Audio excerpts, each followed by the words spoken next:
Welcome to Fairyport Landing. Whoa! Sabrina! Daphne! The fairy tale characters you've read about are real, and your ancestors brought them to live here in Fairyport Landing. Whoa! Hi, I'm Sophia Jessica, and this is Angel, and welcome to the fan carpet. So it's wonderful to speak to you both. How are you today? Great. How are you, Marc? Yeah, I'm doing well, thank you. So Amy, what was it about the Sisters Grimm that made you want to adapt it for TV? You know, I mean, the book came to me. I'd not been familiar with it. It sort of missed me. I was a little older when these books first came out, but once I read about, this fierce, strong female character, Sabrina, who is, I'm kind of a mix of the two of them. And I saw her. I have a lot more Sabrina in me. And I was like, oh, I haven't seen this character before. I haven't seen someone who's quite, kind of a flawed, like, teenager who is, very, she's very suspicious about the world, and yet she leads with her heart. And it's a really complicated, complex character to sort of, find and make true. And I thought, oh man, that's such a great challenge. And in the world that was upstate New York, where, I'd lived for 15 years, and I was so happy that this was a world that I could sort of like dig into, because I hadn't seen it before. Right, okay. Awesome. And Michael, with everything that you've written, what was it about the Sisters Grimm that made you feel it was the right thing for an adaptation, and why was now the perfect time to do it? It's funny, like sometimes an idea comes along that is just, sometimes I just call it the duh idea, like obviously. Like, and the title, The Sisters Grimm, popped into my head first. Yeah. And then I did an online search, and I started going to libraries and bookstores looking for a book called The Sisters Grimm, and I just couldn't really believe that it didn't exist. And that's when you start to panic, because then, oh, I've got this really nugget of a really good idea, and somebody has to have the same idea at the same time.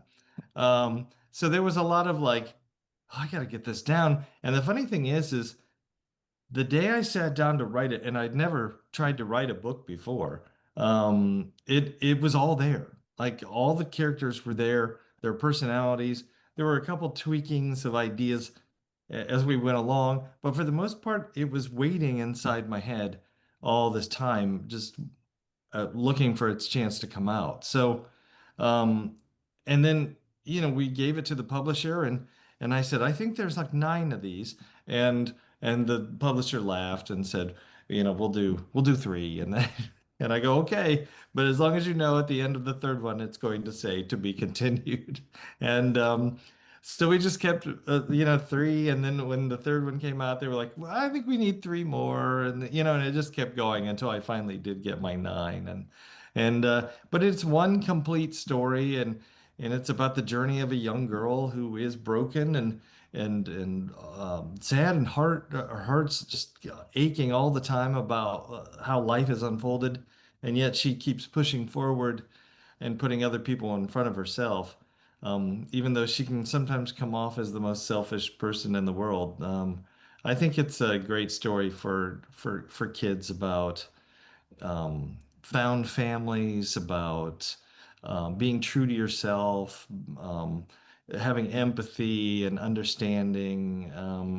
These are all important messages, especially now. Absolutely. I watched it over the weekend. It's beautiful. The animation is beautiful. And it gave me a nostalgic Saturday morning cartoon vibe. What made you choose this style rather than CGI or live action? Well, look, our whole team was, I came into this with extreme love for Miyazaki. I mean, everybody on the team was like, God, if we could do this, and we do not have this budget in any form, but can we get something that has this vintage, like hand-drawn quality, which I just think is so special. And it has like, whether anyone can like complain about this or not, but I feel like there's some human bit when it's drawn by hand, and it like layers up the animation, layers up the experience somehow. And I'm so dedicated to that. Like, we didn't have to fight that much, because we worked with Titmouse. We didn't have to fight that much for that, but I came in with that idea, like, this is what we're going to do. And our director, kind of say no more was right, got the memo immediately. So I hope that combines, and it's so beautiful. And the sort of fall time in upstate New York, which is also one of the most beautiful places on earth. I feel like it creates an atmosphere of like grounded reality, like you feel like you're in it. And same thing with the characters. I wanted these characters to feel real, not like a cartoon character, but like a grounded human person that we understand and recognize. Absolutely. Fairy tales, and specifically the Brothers Grimm, is something we all grew up with. Do you have a favorite fairy tale? I would say my favorite has to be Pinocchio. What I love about it is how different it is from the movie. And like Pinocchio is just absolutely terrible, just like the worst child ever. And that was actually kind of inspired the rest of the books that I wrote. Was like, how can I take this thing I think I know? Because I saw all the Disney movies. Of course, I know these characters. And then you go and watch and read the original source material, and you're like, this is so insanely different. And that was the fun of juggling the characters in my books, was like, how do I stay true to both sources and coming up with a fresh take on all of them. Awesome. Anything to add? I would say, yeah, Peter Pan. I was like, Peter Pan for me, not Wendy. I was like definitely a Peter Pan. Just like mercurial, sort of like complicated nature of this person that's both lovable and churlish, and really, quite naughty, but naughty because he cannot be contained.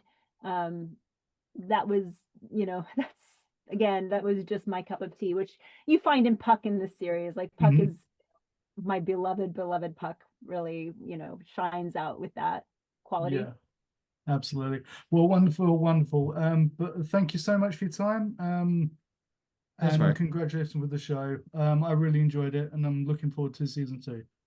Marc, thanks. I love your stuff. I'm a big fan. So thanks a lot for seeing us. No worries. Take care. Look after yourselves. Thank you for watching The Fan Carpet. Please follow us on Facebook, X, and Instagram for more content. Bye for now.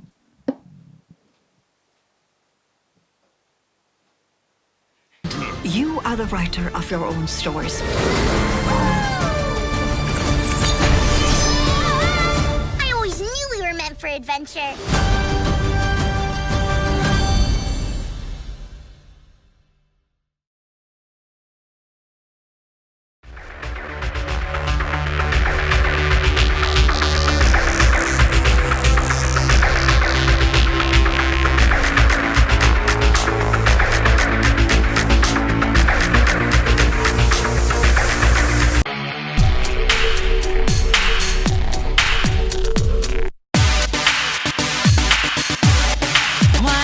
You show what you can do.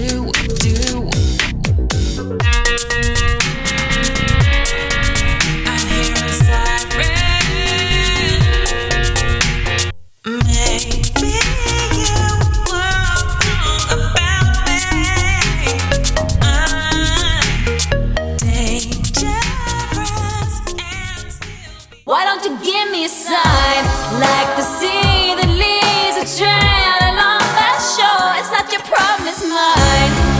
Everybody thinks that I'm okay.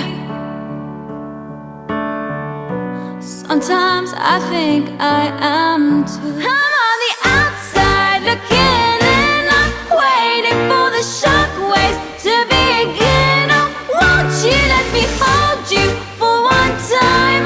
Just a rainy day in a London cafe. A London cafe. So give me one last serenade. Say to me, or swear at me till the night turns into day. And it was a shame when daylight faded, because we didn't notice at all.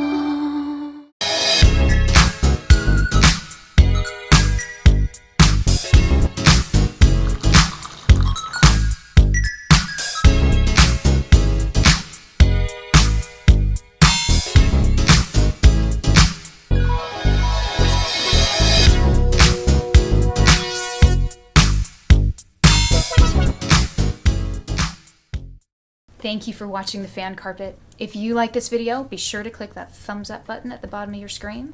And also be sure to subscribe to the Fan Carpet YouTube channels. They're absolutely free and so much fun too. Be sure to check out the official website, thefancarpet.com. Also, you can follow us on Facebook, Twitter, and Instagram to stay up to date with reviews, competitions, the latest news, and so much more.